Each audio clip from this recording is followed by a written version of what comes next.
हाल ही में अभी केंद्रीय सरकार ने वक्फ बिल पास किया है और मुस्लिम समाज में भी बहुत आक्रोश देखने को मिल रहा है। जिस प्रकार से आप देख रहे हैं कि घमासान मचा हुआ है पूरे हिंदुस्तान के अंदर कि जो वक्फ बोर्ड का जो बिल आया है ये गरीब मुसलमानों के लिए बहुत फायदेमंद है।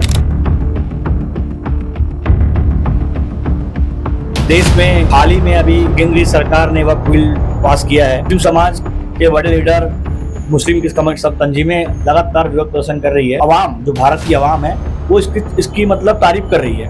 उसके लिए आप इस पर अपनी राय रखिए। सबसे पहले तो मैं कहना चाहूँ हमारे देश के यशस्वी प्रधानमंत्री श्री नरेंद्र मोदी जी का दिल से आभार व्यक्त करता हूँ, जिन्होंने इस वक्फ बिल को पास करवाया। सदन में रात में 2 बजे तक जग के इस सदन में राय है ना, विधान से लोकसभा सदन में वक्फ बिल को पास करवाया। उनका बहुत तहे दिल से शुक्रिया अदा करता हूँ। आज हम इनसे चर्चा करेंगे कि वक्फ बोर्ड बिल को लेके जो घमासान मचा हुआ है प्रदेश से लेके पूरा इंडिया लेवल में, जिसमें देश प्रदेश की बीजेपी सरकार में आप जिला उपाध्यक्ष हैं अल्पसंख्यक के, तो वक्फ बोर्ड बिल को लेकर आपकी राय क्या है? सबसे पहले तो मैं आपके चैनल के माध्यम से तमाम देशवासियों को और प्रदेशवासियों को नमस्कार मेरे तरफ से। मैं रमजान खान, जिला अल्पसंख्यक मोर्चा उपाध्यक्ष।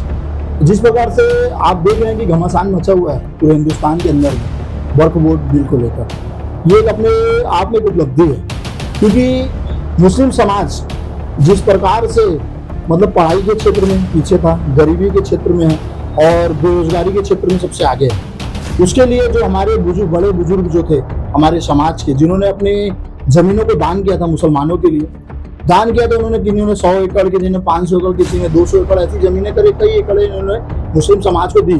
कि इसलिए बिल को पास कराने में हमारे मोदी जी का लगभग 3 साल लग गया, जिन्होंने 3 साल सोचा इस बिल को कैसे हम इस देश के जो मुसलमान भाई बहन हैं उनको कैसे लाभ पहुंचा सके, कि इन मुसलमानों को इनके लिए रोजगार दिया जाए, उस जगहों पे हॉस्पिटल बनाया जाए, उस जगहों पे स्कूल बना के मुस्लिम बच्चों को पढ़ाई दी जाए, उनको शिक्षा के क्षेत्र में आगे किया जाए, रोजगार दिया जाए। इसलिए वक्फ बोर्ड मतलब ये जमीनें अपने दान दी गई थी। कैसे उनको आर्थिक मदद दिला सके इस वक्फ बोर्ड बिल के द्वारा।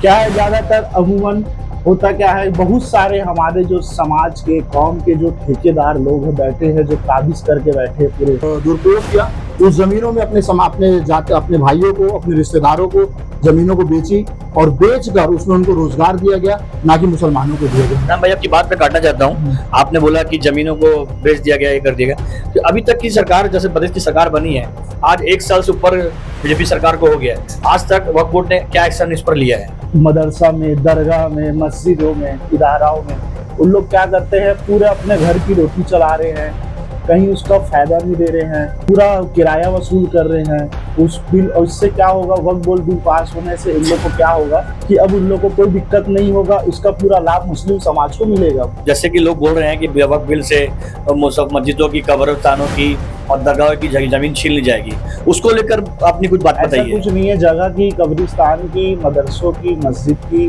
कोई भी जमीनें नहीं छीनी जाएगी, है ना। डर उनको ऐसा लग रहा है, माहौल उन लोग खराब कर रहे हैं कि उनके हाथों से छीना जाएगी, उनकी रोजी रोटी बंद हो जाएगी। अभी एक्शन आपको देखने को मिल ही रहा है लगातार। जिस प्रकार से एक्शन ये हो रहा है कि जो पहले की जमीनें थी, आज जैसे हमारे डॉक्टर सलीम राज हैं जो अभी यहाँ के अध्यक्ष हैं वक्फ बोर्ड के, उन्होंने खोज की है कि लगभग छत्तीसगढ़ के अंदर में करीब 500 एकड़ जमीन जो है उसको चोरी छुपके या कब्जा कर लिया गया या तो बेच दी गई है। तो उसकी खोज की जा रही है और उस पर कानून की तरफ से, कलेक्टरों की तरफ से एक टीम गठित कर दी गई है, जिसका खोज मतलब जिसपे लगातार वो चीजें चल रही है। और उसका फायदा ये मिलेगा हमको कि ये जो लोग इस पे बैठकर काबिज हो गए हैं और उसका फायदा सिर्फ अपने रिश्तेदारों को पहुंचा रहे हैं, ना कि मुस्लिम समाज को पहुंचा रहे हैं। क्योंकि वक्फ बोर्ड का अर्थ ये है कि अगर रोड पे जमीन है तो उसमें दुकान बनाई जाए और उसका 10% हिस्सा वक्फ बोर्ड को दिया जाए, 90% मुस्लिम गरीबों की पढ़ाई में और उनकी शिक्षा और उनकी दवाइयों में लगाया जाए। इस कारण इसको बनाया गया। एकदम मुझे तो खुशी जाहिर हुई है जिस समय से वक्फ बोर्ड बिल आया है, मैं बहुत खुश हूँ उससे। शिक्षा के लिए वक्फ बोर्ड जो नया बिल कानून बनाया, उसमें महिलाओं बच्चों के लिए, गरीबी तबके के मुस्लिम बच्चों के लिए आप उसमें बेहतरी के लिए काम करेंगे। उसको लेकर क्या पहल है और क्या उसमें ऐसा कुछ बिल में ऐसा कुछ अमेंडमेंट है कि उसमें आपका एक जो पर्टिकुलर एक परसेंटेज है, कितना पैसा हम शिक्षा में लगाएंगे? हाँ, शिक्षा पे लगाया जाएगा। अभी आप देखिएगा, अभी तो बिल पास हुआ गया है। इससे पहले जो CA NRC जो मोदी जी ने लाया था, उसमें कितने लोगों ने विरोध प्रदर्शन किया, कि मुसलमानों की नागरिकता छीन ली जाएगी, मुसलमानों को इंडिया देश से बाहर से भगा दिया जाएगा, लेकिन अभी हुआ ऐसा आज तक नहीं हुआ। क्या आपको ऐसा लगता है कि मुस्लिम पिछड़ गया है और लगातार कई बातें उठ रही है कि मुस्लिम समाज से लोग पिछड़ रहे हैं, शिक्षा को लेकर हो गया या नौकरी को लेकर हो गया या गरीबी को लेकर हो गया, लगातार मुस्लिम समाज पिछड़ रहा है। इस पर आप क्या करेंगे कि वक्फ बोर्ड बिल अमेंडमेंट पास हुआ है, उसको लेकर क्या लगता है कि आपको शिक्षा पर और उनके रोजगारों पर पैसा सरकार लगाएगी? बिल्कुल, सरकार तो शुरू से पैसा लगा रही है, सरकार शुरू से पैसा लगा रही है, आज से पैसा नहीं लगा रही है। सरकार ने जब ये वक्फ बोर्ड चालू किया था उस समय ऊपर पे 1 रुपया चलता था, यहाँ पहुंचते पहुंचते 25 पैसा हमारे हाथों में आता था। उस 25 पैसे में भी 5 पैसे सिर्फ मुस्लिम समाज के लोगों को पहुंचता था, उस 5 पैसे में भी कुछ नेता खा जाते थे। मान बदनाम हो रहे हैं, इस वजह से मुसलमानों की मदद करने के लिए हमारे मोदी जी, हमारे अमित शाह जी, उसको बिल को लाया गया है। और हमारे जो समाज के बड़े लोग थे, जो दिग्गज थे, जो पैसे खा के 1 पैसा गरीबों में बांटते थे, मगर आज हमें पता है यहाँ के प्रधानमंत्री के लिए आश्वासन है और भरोसा है कि जिस प्रकार से उन्होंने पहल की है उस हिसाब से अब जो काम हो रहा है उसके हिसाब से बिल्कुल मुसलमानों को उसका फायदा मिलेगा। और आने वाले दौर में आप भी देखोगे, मैं भी देखूंगा, पूरा सर्व समाज देखेगा कि मुस्लिम समाज के युवा लड़के और युवा लड़कियां पढ़ाई के क्षेत्र में सबसे आगे मिलेंगे। मुस्लिमों के लिए आप कुछ बात बोलेंगे कि वक्फ बोर्ड में डरे ना, या कोई बात ऐसी कोई जो प्रदेश के अध्यक्ष है वक्फ बोर्ड के संघराज साहब, वो अध्यक्ष लेटर दे रहा है वक्फ बोर्डों को, मस्जिदों के सदर जो लेटर दे रहे हैं उसमें अनुमान देखा गया कि वो मामले को पेचीदा कर रहे हैं, उनको कमेटी भंग नहीं कर रहे हैं। उसमें क्या दबाव है, राजनीतिक दबाव है या कुछ ऐसी बातें हैं कि वो उस मामले में आगे नहीं बढ़ सकते? देखिए क्या है ना, उनके ऊपर कोई तो दबाव है नहीं, पहली चीज, क्योंकि वो एकदम उनके हाथ में अध्यक्ष है, मतलब उनके हाथ में सब चीजें है और उनके ऊपर कहीं से दबाव नहीं है।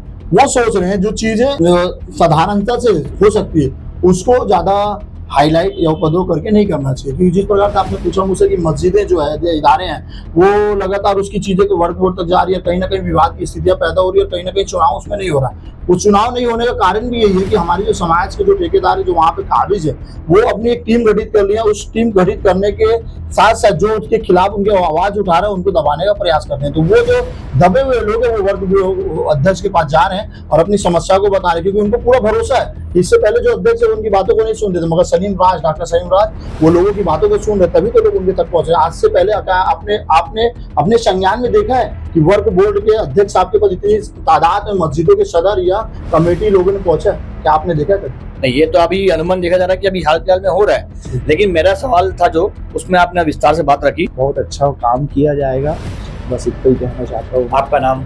मेरा नाम परवेज सलमानी, भिलाई अल्पसंख्यक मोर्चा भाजपा। हमारे बीच परवेज सलमानी मौजूद थे, इनकी बहुत ही अच्छी बात अपनी रखी है और आने वाले समय में हम इसी तरह से इनसे और भी चर्चा करेंगे।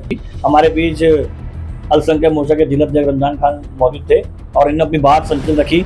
और सीजी दिल न्यूज देखने के लिए लगातार हमारे यूट्यूब चैनल बने रहे। छत्तीसगढ़ के सबसे फास्ट चैनल सीजी दिल से मैं आपका स्वागत है। जय हिंद, जय भारत, जय छत्तीसगढ़।